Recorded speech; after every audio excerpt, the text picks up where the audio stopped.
Singapore is this absolute titan of global finance. But when you have that much wealth concentrated in one place, it brings incredible risk. So how does a hub like that protect itself? Well, today we're going to pull back the curtain on Fortress Singapore and explore the incredible legal and institutional walls it's built to guard its very foundations. And here's the big catch, right? The very things that make you a global financial hub, efficiency, connectivity, trust, also make you a prime target for dirty money. It's a huge paradox. So this explainer is all about breaking down that central challenge, how a country's greatest economic strength can also be its biggest vulnerability. So how do you even begin to build a fortress like that? What are the blueprints? We're going to look at the specific laws, the powerful agencies, and the core strategies that make up Singapore's multi-layered defense against money laundering. Okay, so every fortress, every skyscraper, it all starts with the foundation. So let's dig into the legal bedrock, the laws that form the actual walls of this financial fortress. Now, this wasn't something that just popped up overnight. Not at all. It evolved over decades. It really started way back in 1960 with the Prevention of Corruption Act. But the real game changer, the one we're going to focus on, dropped in 1992, the CDSA. And that was later beefed up with really crucial laws to tackle terrorism financing after 9/11.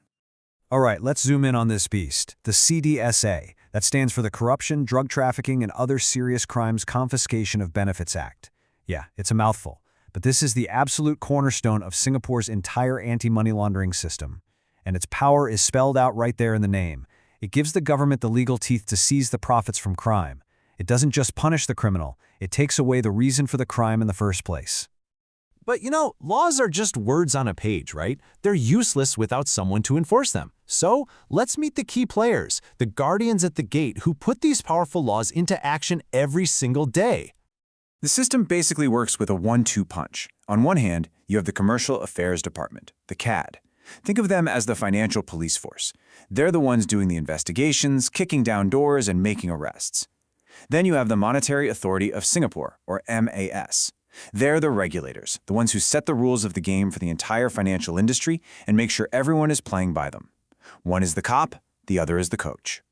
And all of this runs on 3 core principles. It's like the operating system for the whole fortress. First, robust compliance means every bank, every financial firm has a strict legal duty to report anything that looks fishy. Second, risk-based supervision is smart. It means regulators focus their firepower on the biggest threats instead of treating everyone the same. And third, cross-border collaboration is just recognizing the obvious. Money laundering is a global problem, and you can't fight it alone. Okay, so we've got the laws, we've got the enforcers, we've got the strategy. But here's the million-dollar question, or maybe billion-dollar question. Does any of this actually work in the real world? Let's see how the fortress actually defends itself. And the answer is a resounding yes. The real-world impact is just staggering. We are talking about billions, with a B, of dollars in assets seized in major cases. This isn't just theory. We've seen it play out time and again, from massive fraud schemes to international money laundering rings. The system has proven it can hit criminals right where it hurts the most, their wallets. This quote from an analysis of the system just nails it. It really gets to the heart of the philosophy. It's not just about being tough, it's about being rigorous yet adaptive. That's the secret sauce. You have to be incredibly strong, but also nimble enough to change when the threats change. It's all about protecting the integrity of the whole system. And the true test of this system isn't just what it does at home. Its resilience is really proven when it tackles these massive, complex investigations that span multiple countries. I mean, financial crime doesn't care about borders, so your defenses can't either. The ability to work with agencies all over the world is absolutely critical. But here's the thing. The battle is never, ever over. In fact, the nature of financial crime is changing at lightning speed. A whole new front has opened up, and it's entirely digital. This is where the fight is today. We're talking about novel payment platforms. Think cryptocurrencies, decentralized finance, all this emerging fintech. These are basically the new high-tech siege engines being thrown against the fortress walls. They create these brand new, often anonymous, super fast ways for dirty money to zip around the globe.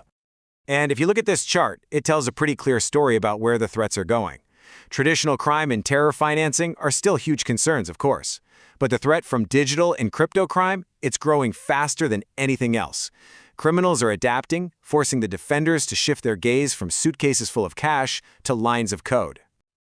And this brings us to the fundamental challenge for regulators everywhere, not just in Singapore. How do you use a legal framework with some laws written decades ago to stop criminals using technology that was invented last year? It's this constant, high-stakes race between the lawmakers and the code breakers. So what's the bottom line here? It's that building the fortress was just the beginning. The real work, the constant, unending battle, is maintaining it against these new and evolving threats. So how do you do that? Well, it's a perpetual cycle. You have to be constantly refining your laws to close loopholes as they appear. You have to be continuously updating your policies to deal with brand new threats. And you have to work with international partners to make sure everyone is on the same page. It never stops. So if you take away just one thing from all this, it should be this delicate balance. Singapore's success really hinges on its ability to be both incredibly rigorous in how it enforces the rules and incredibly adaptive in its strategy. It's that blend of strength and flexibility that's absolutely essential for stability in this crazy financial world. And that leaves us with one final thought to chew on. As financial crime keeps evolving, with things like AI and maybe even quantum computing on the horizon, the watch over the fortress is truly unending. So what will the next line of defense even look like?